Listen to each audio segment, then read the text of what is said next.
Hey, Ron, less of an investing question and maybe more of a policy question, but hoping you'd weigh in. You've obviously had an enormous amount of success, and we often call you a billionaire investor.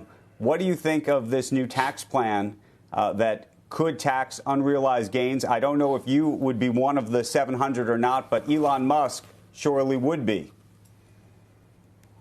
It feels like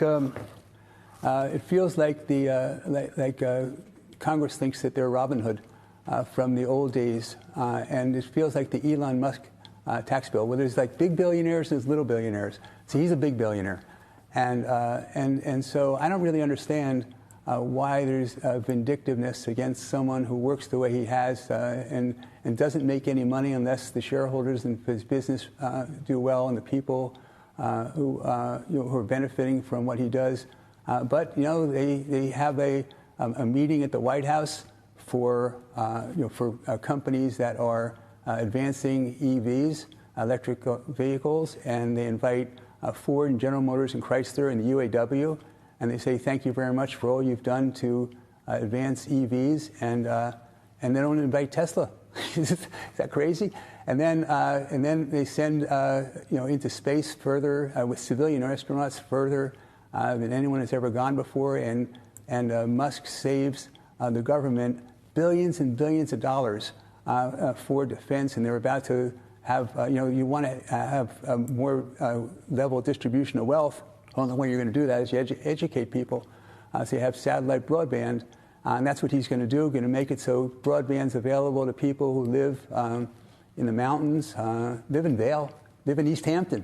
That broadband's not so good, and so he's going to make it available. And yet, when we have this incredible feat, where it's a science expedition. So to go to space, the edge of space, 60 miles, and return, that's okay, it's good. But to go into orbit is probably 1,000 times harder.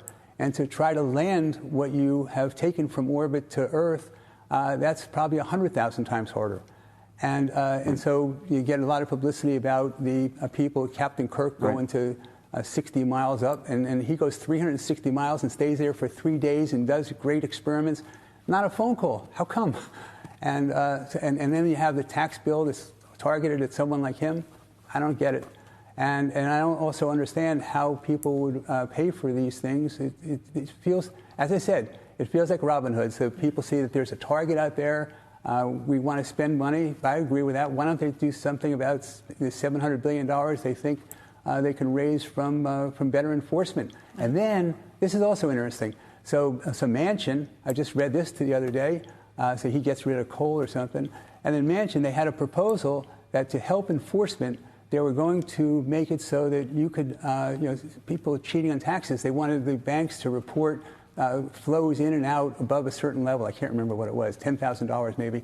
And Manchin said, he blocked it. He said, I don't want that. So here, the government wants to enforce more the laws that are on the books, and they can make $700 billion more. And then they come up with some odd proposal to tax unrealized gains, which is going to discourage long-term investing and job creation. Musk has created 100,000 jobs for Tesla. Hey, Ron, we've got to cut it off here. I don't like the proposal.